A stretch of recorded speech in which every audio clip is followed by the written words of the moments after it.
Bonjour et bienvenue sur ma chaîne Mon NPE à moi, la chaîne dédiée à la connaissance de soi pour aider notre personne à évoluer. Et si c'est la première fois que vous me voyez, que vous regardez une de mes vidéos, je me présente. Je m'appelle Francis Berthelot, je suis coach de vie et coach en psychologie positive.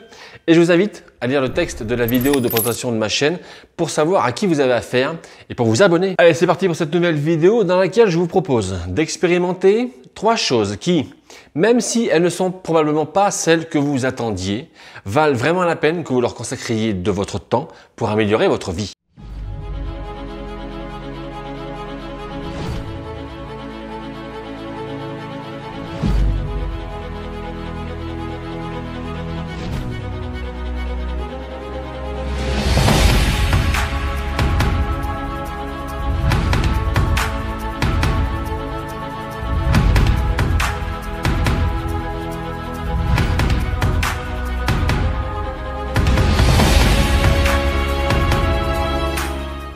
Voyez-vous, on nous a appris que c'est nous qui étions les créateurs et les créatrices de notre réussite. Et en tant qu'autodidacte, ça me parle ça. Et donc, je ne dois ma réussite qu'à moi-même. Je ne dois ce que je suis aujourd'hui et tout ce que j'ai pu être auparavant qu'à moi-même. C'est ça.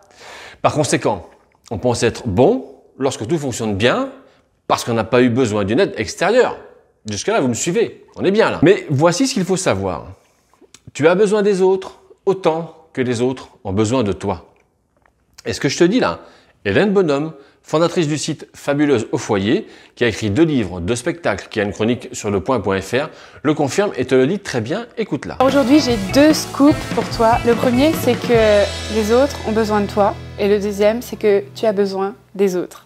Quand j'étais en train d'écrire ce livre-là, la différence avec le premier, c'est que le premier, j'ai déjà eu l'occasion de te le raconter. C'est moi qui ai osé demander pour le faire publier. Et par contre, le deuxième, c'était une commande.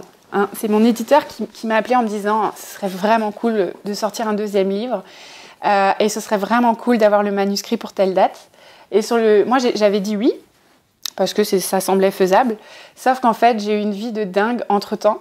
Il y a eu un déménagement qui s'est décidé. Il s'est passé plein de choses aussi dans la vie professionnelle de mon mari, qui lui était beaucoup parti, qui avait beaucoup de choses, que j'ai dû soutenir lui aussi dans ce que lui vivait. En tout cas, le temps a filé, et j'étais pas prête pour rendre mon manuscrit à temps. Et il fallait absolument que je le rende parce que derrière, il y avait les délais d'impression et tout ça.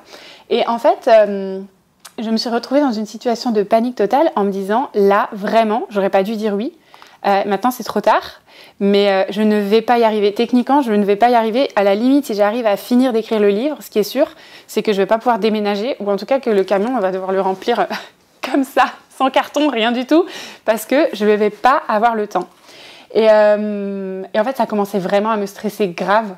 Le soir, j'avais du mal à m'endormir, je voyais les jours qui passaient, le boulot qui s'amoncelait, je sais pas comment on dit, je pense qu'on peut dire les deux, bref. Et en fait, à un moment, mon mari me dit « Écoute Hélène, ça va très bien se passer, c'est juste que tu as besoin d'aide. » Et moi, j'ai bugué, je dis « Comment ça, personne ne peut m'aider. Déjà, c'est mon livre que je dois écrire et en plus, c'est mon déménagement, donc je vois pas... » Et en fait, bon, il a dû me travailler quand même pendant plusieurs jours, hein, ça a été assez long. Mais il me dit, bon, là, dans tous les cas, on est dans la merde, donc des solutions, on est obligé d'en trouver. Et il me dit, écoute, essaye de réfléchir. Est-ce qu'il n'y aurait pas des gens là, vraiment compétents, qui pourraient t'aider pour faire un truc génial, en peu de temps? Et en fait, la même soirée, j'ai pensé à 2 personnes. Une première, une super amie, qui habitait pas très loin de chez moi, et puis qui, à l'époque, était en recherche de boulot. Et en fait, je l'ai appelée et je me trouvais super culottée de le faire, je n'osais pas, je tremblais et tout. Mais je lui ai dit, écoute, je suis vraiment submergée de travail, je me suis engagée à des trucs que je ne sais même pas si je vais réussir à les tenir. Est-ce que tu serais d'accord de m'aider à préparer mon déménagement avec moi? Et en fait, je me suis dit, mais elle va me dire non, ça va juste pas être possible. Donc là, je reviens à, si tu as vu la vidéo qui s'appelle « Demandez et vous recevrez ». En tout cas, elle a accepté. Et en fait, pendant, j'arrive plus à me souvenir, ça fait un certain temps, mais pendant plusieurs semaines de suite, peut-être 3 semaines, 1 mois, en fait, elle est venue chez moi tous les jours et elle m'a aidée. Elle m'a aidé à faire mes cartons. Elle m'a aidé à appeler les sociétés de camions de déménagement. Elle m'a aidé à organiser pour l'eau, le gaz, l'électricité. Elle a juste été là pour m'aider. Et j'ai trouvé ça juste hallucinant. Ça m'a enlevé une énorme épine du pied. Et puis je pense que ça m'a aussi enlevé pas mal d'orgueil par rapport au fait que je voulais réussir à tout faire toute seule. Vous venez de l'entendre. Les gens ont besoin de soutien pour réussir dans la vie. Et je vous ai mis le lien de la vidéo dans la description en dessous pour que vous puissiez la voir en entier. Et elle fait 13 minutes, ce qui est relativement assez court. C'est cool. Bon, je sais pas pour vous, mais... Mais il me dit, bon, là, dans tous les cas, on est dans la merde. Donc des solutions, on est obligé d'en trouver. Et oui, et nous l'avons été avec ma femme il y a 12 ans maintenant. J'avais créé une société en 2007 que j'ai liquidée en 2009 suite à la crise financière de 2008. C'est le fameux subprime, c'est le système bancaire qui s'est grandement effondré par leur absurdité. Bref, liquidation judiciaire, inscription en Banque de France, les débits, les agios exorbitants. Le 5, ta paye qui tombe, mais le 6, le lendemain, t'es à sec. Rebref, 5 ans qu'on n'oubliera pas, mais qu'on a pu surmonter grâce à notre conseillère bancaire qui nous a aidés. Mais aidés, je ne vous raconte même pas, vous ne pouvez pas vous imaginer. Et je la nomme, c'est Madame Fillon-Robin, parce que c'est une femme admirable et je lui fais merci, merci, merci, merci, merci, merci. Je vous embrasse et vous avez bien compris que c'est toujours notre conseillère. On n'a pas quitté de la banque, ça c'est certain. Et puis, des opportunités se sont présentées parce que quand tu es dans la merde, des solutions, tu es obligé d'en trouver. Mais aussi, il faut rentrer ça dans son crâne. En cherchant les solutions, tu restes positif, optimiste, tu crois en toi. Et je sais que c'est peut-être pas facile, mais en faisant ça, crois-moi, des solutions se présentent. Tu relèves la tête, tu deviens plus fort, plus forte, et tu repars avec encore plus d'envie et de projet. Mais là où je veux vraiment en venir, c'est qu'il n'y a pas que les gens qui peuvent t'aider. Ce que je te propose dans cette nouvelle vidéo, c'est d'expérimenter 3 outils qui, même s'ils ne sont probablement pas ceux auxquels tu t'attends, valent vraiment la peine que tu leur consacres de ton temps pour améliorer ta vie. Le premier outil, c'est lire, la lecture. Et si vous me suivez depuis quelques temps maintenant, vous savez l'importance que la lecture a eue pour moi dans ma jeunesse et l'importance qu'elle a et qu'elle aura toujours. Parce que pour moi, la lecture, ça doit être l'une des habitudes les plus importantes que nous devons avoir dans la vie. Bien sûr, il y a un sommeil de qualité, l'exercice régulier, physique et une bonne alimentation, ça va de soi. On est toutes et tous d'accord là-dessus, mais je sais pas pour vous, mais il peut m'arriver, moi, de ne pas être bien si je ne trouve pas assez de temps pour lire dans la semaine, voire même dans une journée. Et quand je dis lire, je parle de livres dans le ou les domaines que vous souhaitez améliorer. Et je vais être très clair, pas des livres de fiction. Alors bien sûr, on est d'accord, la fiction, ça peut être amusant, la fiction, elle peut être amusante, les BD, tout ça, mais c'est pas ça. C'est pas ce que nous recherchons dans notre démarche de connaissance de soi et d'évolution personnelle. Si vous voulez vous divertir, vous pouvez le faire avec vos amis, votre famille, la télévision, les médias sociaux, les voyages, bref, il y a bien d'autres moyens de pouvoir se divertir. Une étude Pew a montré aux États-Unis que la moyenne de lecture des Américains est de 12 livres lus par an, en lus en entier. En France, comme toujours, la moyenne elle est comprise entre 5 et 19. C'est jamais vraiment bien clair, c'est toujours un petit peu bis chez nous, ça ne changera pas. Alors vous allez me dire c'est mieux que rien, mais on peut faire beaucoup mieux que rien. Alors voici les avantages que la lecture peut vous procurer et c'est soutenu par la science. Lire, ça améliore la connectivité cérébrale, ça vous crée un meilleur échange entre les neurones. Ça élargit votre vocabulaire et votre compréhension. Ça augmente votre empathie envers les autres. Ça réduit votre niveau de stress, ça augmente vos connaissances, et ça on ne peut pas le sous-estimer, c'est prouvé, plus on lit, plus on est instruit. Ça améliore également la mémoire, et cela vous donne des capacités de pensée analytiques beaucoup plus solides, et ça améliore également votre concentration. Alors pourquoi rechercher des livres ? Cela fait de vous une meilleure personne. Je prends mon exemple, ça fait de moi une meilleure personne. Lire, ça ne me rend pas non plus seulement intelligent, ça me fait aussi savoir que j'en sais assez pour savoir que j'en sais pas assez, que j'ai encore beaucoup de choses à apprendre.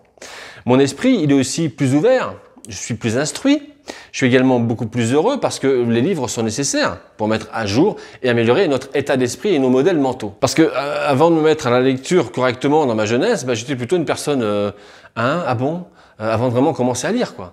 Ben oui, j'ai lu pas mal de fiction, j'ai lu pas mal de bandes dessinées jeunes comme Captain Blueberry, Corto Maltese, Les Strange, tout ça, mais ça suffit pas. Mon désir à l'époque de m'évader de mon environnement était tellement fort que j'ai lu d'autres livres de non-fiction et cela a changé ma vie et qui je suis au fond de moi aujourd'hui. Toute la vision de ma vie a été radicalement différente à partir du moment où j'ai changé les types et les genres d'ouvrages que je lisais. Et je n'exagère pas là, vraiment, sincèrement. Trouvez des listes de livres qui ne sont pas de la fiction et commencez à en consommer comme si votre vie en dépendait. Sachez que les grands leaders lisent en moyenne 20 livres par an et 90% d'entre eux lisent 30 minutes par jour. Et en lisant, tu ne dépenses pas ton argent, tu investis en toi et dans ta vie. Rappelle-toi, tu as besoin des autres autant que les livres ont besoin de toi. Deuxième outil, c'est les moments de silence. Parce que notre monde, et par conséquent nos vies, est tout à fait bruyant. Il se passe toujours quelque chose. Une tâche ménagère, une émission de télévision, un film à regarder sur une plateforme télé, des enfants dont il faut s'occuper, un travail à finir, les réseaux sociaux, des amis à voir, bref. Nous sommes très rarement assis, posés et au calme. Pourtant, le silence offre de nombreux avantages qu'il ne faut pas négliger, tels que ça baisse la tension artérielle. Ça, c'est reconnu médicalement. Ça renforce le système immunitaire du corps. Ça profite également à la chimie du cerveau en faisant naître de nouvelles cellules, régénération des cellules. Ça diminue le stress en abaissant les niveaux de cortisol sanguin, la fameuse hormone du stress, et l'adrénaline qui est une substance thérapeutique qui répond au stress. Et ça favorise également une bonne régulation hormonale de sorte que notre humeur, notre digestion, notre énergie, notre libido, notre métabolisme et l'éclat de notre peau soient au top. Mais ça, ma femme qui est coach en nutrition et nutrition du sport pourrait vous en parler bien mieux que moi. Donc, en ce qui me concerne, pourquoi moi je recherche ces moments de calme, ces temps calmes? J'aime le calme pour deux raisons. La première, c'est pour penser. Penser à des fins stratégiques, pour de nouvelles idées de contenu, etc., pour l'activité que je développe. Et la deuxième raison, c'est pour réfléchir à qui je suis, ce que je veux, ce que je dois faire pour y arriver, et aussi ce que je veux pas. Et pour ces moments de silence que l'on s'accorde, il est préférable de trouver un endroit dans la nature pour passer ce temps tranquille, ce moment tranquille, ou une pièce de la maison, ou même un horaire où la maisonnée est endormie, parce que tu as besoin du silence autant que le silence a besoin de toi. Troisième outil, les conversations. Alors, je sais que vous allez me dire, fort justement d'ailleurs, oui, mais Francis, c'est l'opposé des moments de silence dont tu viens de nous parler. Mais je vais vous dire que oui, mais vous faire également remarquer que les humains, on est bizarres. Hein. Vous le savez très bien, l'être humain est complexe. Nous devons reconnaître que nous sommes des créatures sociales et nous nous sentons mieux après avoir socialisé parce que nous apprenons en fait mieux des autres. Nous absorbons, nous regardons, nous apprenons et finalement nous faisons pour nous-mêmes. Alors socialisons, mais soyons encadrés. Et quand je vous dis encadré, c'est avoir quelqu'un de confiance avec qui échanger régulièrement pour nous aider dans notre évolution personnelle. Parce que nous recherchons avant tout des conversations pour des raisons spécifiques, pour le plaisir de la connexion. Et puis aussi pour l'amélioration de nous-mêmes et de nos carrières. Alors peut-être que vous êtes une personne introvertie, mais qui s'en fiche de ça? Moi personnellement, pas du tout. Alors socialisez. Peut-être que vous êtes quelqu'un qui est assez mature pour avoir réussi. Super, très bien. Alors soyez un mentor, quelqu'un qui va aider. Alors pourquoi socialiser? Parce que en socialisant, vous améliorez votre santé mentale et émotionnelle. Vous augmentez votre qualité de vie, votre longévité. Vous renforcez l'immunité et la réduction du risque de démence et d'Alzheimer.